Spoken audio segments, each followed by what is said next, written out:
we're not putting an unfunded mandate on the schools to provide the 10 Commandments. Anyone can take, and you read the law to find out the specifics, but it's 16 by 20 inches, being easy to read. You can take it to the school, so you get it copied, you frame it, and take it to the school, and they are required by law to put it in their classrooms. I've always wondered, Brian, we are both committed believers, but I've always wondered, when you take your kids to church and Sunday school on Sundays, and then you tell them they can't talk about God Monday through Friday, that's been a real disconnect, and so Texas brought that together. The other issue is THC impacting our schools. We just had a school at Prosper this past weekend. They sent 7 students to the hospital because someone was handing highly potent gummies out. 8,000 to 9,000 shops opened up in Texas over the last 3 years. And where did they target their stores? Most of them within 1,000 to 2,000 feet of a school. And they say, yeah, but we card the kids. We don't want them to buy it.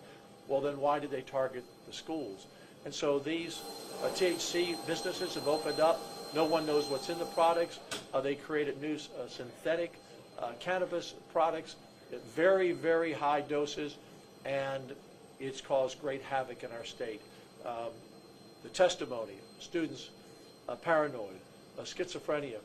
One student ate some gummies in February in Houston and shot his mother 3 times. Another 22-year-old out of school walked in front of a train.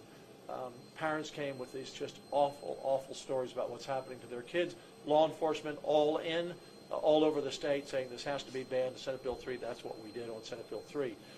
Infrastructure, let's talk about that. Really important. We have to meet our grid needs because we continue to add people every day. We need more natural gas plants. Renewables are fine, wind and solar, but if the wind's not blowing and the sun's not out, we're in trouble.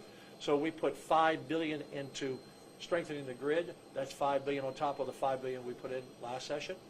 We put in over $3 billion into water because that's going to be a scarcity if we don't address it, 3 and 4 decades from now. In some areas of the state, it's a scarcity today.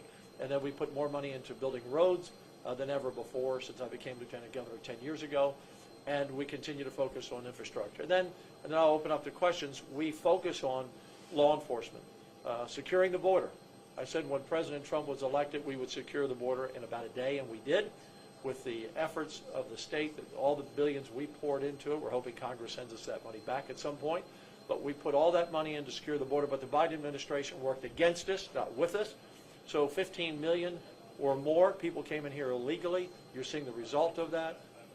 Some people came here for a better life, but we want them to come here legally, the right way. No one should have to come to America in the back of an 18-wheeler and suffocate, or be a child or a woman who is sex trafficked in order for the cartels to bring them across the border. That's not the way you want to come to America. And so the border is for all intents and purposes shut down. We've gone from thousands and thousands a day to dozens a day because we're working with the federal government. So a big session on big issues. The most conservative session we've ever had. I think you would agree, Brian? That's right, Governor. Anything else you want to add? No, it's exciting. Focus on those things that matter to people, that affect their daily lives, and that's the government's job. And so the government works for the people. We're being responsive to what the people need, what they want, and we're encouraged about it. And our budgets are always conservative, under the constitutional limit that we self-imposed on ourselves. The Senate passed a bill for a constitutional limit. We can't spend any more than inflation times population, and that's what we did. We held back about $4 billion in reserve on top of the $27 to $28 billion we have in the rainy day fund, which is more money than most states have combined. So our fiscal house is in order. Almost 20% of the budget, a little bit more than that, is sending back to you in the form of property tax cuts to replace the money you were sending to schools. And we've invested in our schools and our infrastructure and passed strong conservative legislation. Questions? Yes, sir. I'm going to start with the THC. Sure. Ban. Just because it was one of your top priorities. Yes. Became Senate Bill 3. Yes. And it's also been a bit polarizing amongst the public as well. What have your conversations been like with the governor surrounding this bill, and why has he not signed off on it being one of your top priorities yet? Yes. He'll make that decision. He has a window. He has about 1,000 bills that he'll look at and study. And that's his decision. Our decision is passing legislation. I will tell you that in the Senate, that bill passed, I think, 27-4. There was no controversy. It passed not as strongly with Democrats in the House, but it passed overwhelmingly with Republicans and Democrats in the House. We have to take care of our young people in our schools, because these companies that came in and opened these shops These are not small mom and pop businesses, by the way. This is an organized assault on the state of Texas by the cannabis industry in Colorado and California, Mexico, China, wherever, sending these products in to hook our kids on drugs. This is exactly what we're doing, and we've seen the ramifications of that in these terrible, terrible stories and this testimony we've had from police and from parents. So we're focused on that.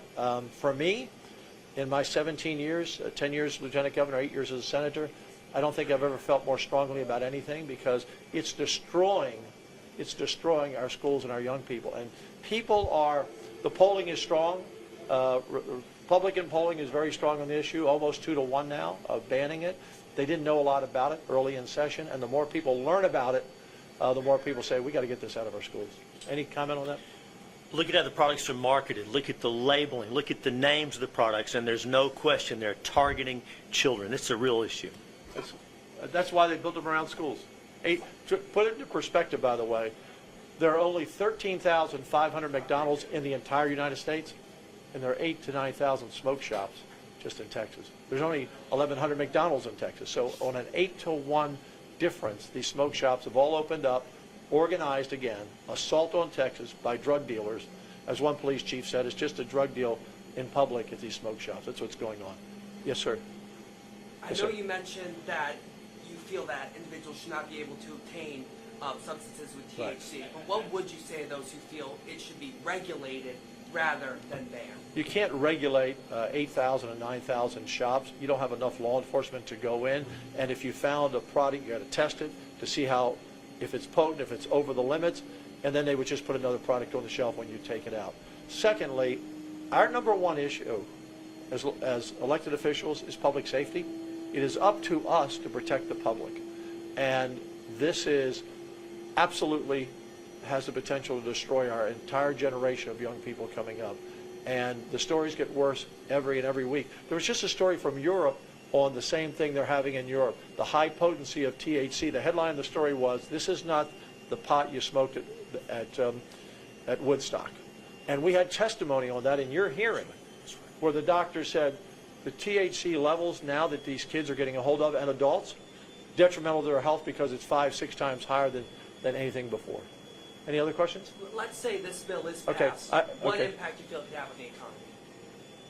It's not going to have any negative impact on the economy. This is a business. There are some owners here in Tyler who have expressed concern that they could close down. Yeah, if sample well, rates and pass. you know what? And I have a real concern about the smoke shops in Tyler selling drugs, high potency drugs, to our kids and destroying their lives. That's my answer to them. The cost, the healthcare cost involved in that, will be significant. Not to mention those families that are being destroyed. They shouldn't have been in this business, and they are. And by the way, when I say it doesn't impact the economy, this is an industry that didn't even exist 4 years ago. It came out of nowhere. And I'm concerned about the health of the children, the teenagers, and the adults in our state to be hooked on drugs.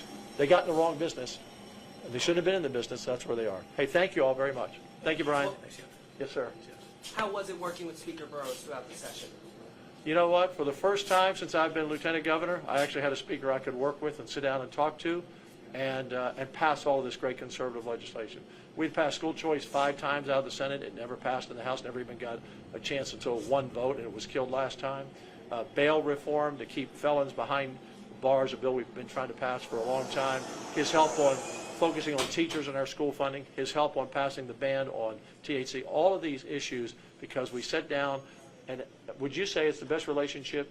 You were in the House and you were in the Senate. Has it ever been better? No, by far the best. By far the best. Hey, thank you all very much. I I got to run. School vouchers, it was fun in LA. Do we not have time for more questions? sir? No, because I have to go to Abilene and El Paso before We only got 2 questions. Okay, today. I'll give you 2 quick answers. You mentioned, real quick, while they're sitting down, you mentioned school vouchers. Are we recording? Are we rolling? Yeah, it's going to be fun. This is a program that people in Texas are wanting. Parents deserve their choice. But most of our public schools are really good. Some are really great, some are really bad. No parent should be locked into a school for some reason and have to be regulated. Maybe the child has disability the school can't handle. Or maybe the child just doesn't perform well in that school, they need to fail in school. So that's a real easy one. It's not going to undermine public education. The second question was LA Law. It's disgraceful what's happening. It's disgraceful. That's what happens when you have a blue state out of control. One of the federal